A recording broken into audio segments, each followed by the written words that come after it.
আসসালামু আলাইকুম। আজকে আমি একটি রোগ নিয়ে আলোচনা করব। রোগটির নাম হচ্ছে ক্লোরোসিস, যেটি সাধারণত 14 বছর থেকে 17 বছর বয়সী কিশোরীদেরই এই এই রক্তশূন্যতাটা দেখা যায়, অর্থাৎ বিশিষ্ট শ্রেণীর রক্তহীনতা রোগ।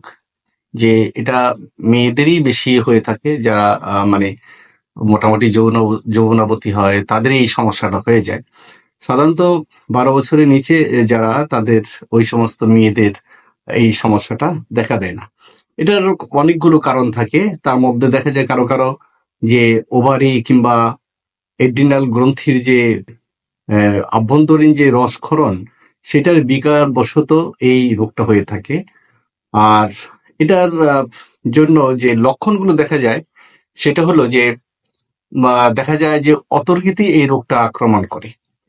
তো অল্প আহ, যদি পরিশ্রম করে তাহলে শ্বাসকষ্ট দেখা দেয়, বুকে প্যালপিটেশন দেখা দেয়, তারপরে অবসন্নতা, বিষাদ এগুলি ছেয়ে যায়।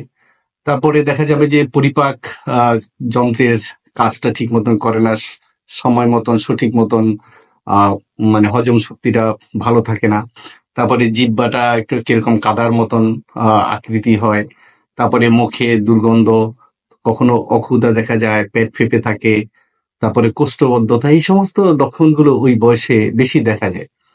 তো সেক্ষেত্রে আবার দেখা যায় যে এই সমস্ত বয়সের মানে যে মেয়েরা, তাদের রুচিবোধটা অনেকটা চেঞ্জ হয়ে যায়। যেমন কেউ কেউ দেখা যায় যে যে আহ, কেউ খড়ি মাটি খায়, পোড়া মাটি খায়, চক ইত্যাদি ইত্যাদি এরকম খায়। কেউ হয়তো দেখা যায় মাটির পাতিল যে আছে, হাঁড়ি, ওই হাঁড়ি ভেঙে চারা খায়, বিভিন্ন কিছু খায়। তো এটা একটা একটা মানে তার খাদ্যের একটা চেঞ্জ হয়ে যায়, অর্থাৎ মূল খাদ্যগুলো সে খেতে চায় না। তখনই দেখা যায় এই রুগীটার মধ্যে একটা খিটখিটে ভাব থাকে। তারপরে সে মানসিক অবসাদগ্রস্ত থাকে, কথা বললে রেগে যায়। তারপরে নিজের চলাফেরায় একটা দুর্বলতা বোধ করে, হাঁটা চলায় দুর্বলতা বোধ করে, একাকিত্ব থাকতে চায়, সঙ্গে যেতে চায় না, আড্ডায় যেতে চায় না, এই ধরনের সমস্যাগুলো হয়। তারপরে দেখা যায় যে মাথা ব্যথা করে, তারপরে বুক জ্বালা করে, তারপরে এই চোখের মধ্যে একটা ব্যথা বেদনা, এগুলি এরকম না। তারপরে দৃষ্টির ক্ষীণতা, এই সমস্ত সমস্যাগুলো থাকে। তার কারণ হলো যে শরীরে যে হিমোগ্লোবিন যতটুকু পরিমাণ থাকার কথা তার চেয়ে কম হিমোগ্লোবিন থাকে। তো এই হিমোগ্লোবিন কম থাকার কারণেই দেখা যায় যে যে সেখানে হৃদরোগেরও একটা সমস্যা দেখা দেয়, অর্থাৎ হৃদস্পন্দ বেড়ে যায়, পালপিটেশন হয়, আগেও আমি বলেছি। তো সেক্ষেত্রে উপদেশ হলো যে এটা আসলে এখান থেকে মুক্তি পাওয়ার জন্য আসলে কি করতে হবে। কারণ আমরা যারা বাবা মা আছি, কারণ এই বয়সের মেয়েদের জটিলতা একটু বেশি। তাদের প্রতি যদি আমরা সেভাবে খেয়াল না দিই তাহলে কিন্তু একটা মারাত্মক ঝুঁকি হয়ে যাবে। পরবর্তী বিবাহর পরে সন্তান ধারণের সমস্যা হবে। তারপরে মিনিস্ট্রেশনের ইরেগুলার হবে।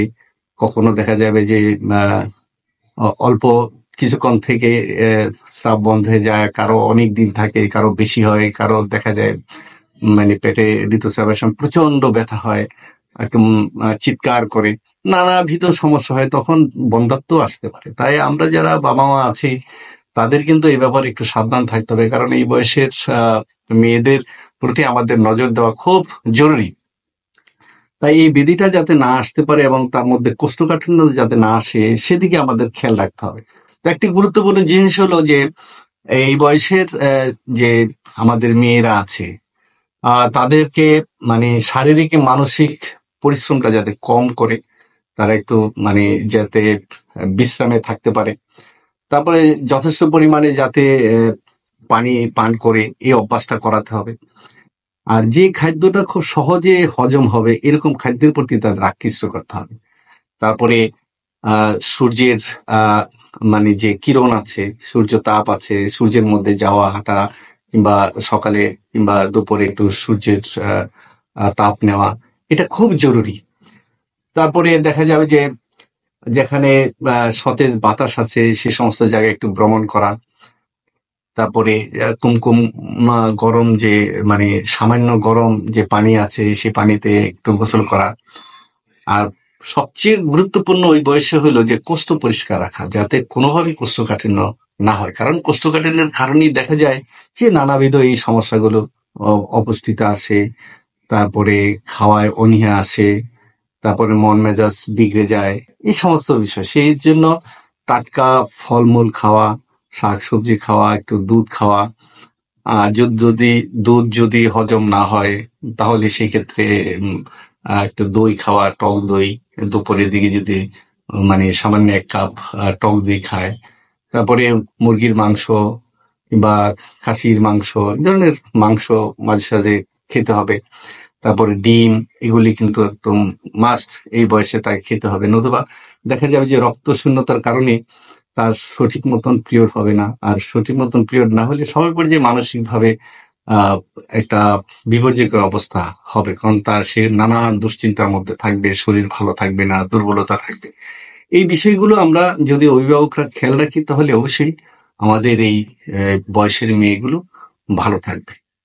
ধন্যবাদ, ভালো থাকবেন।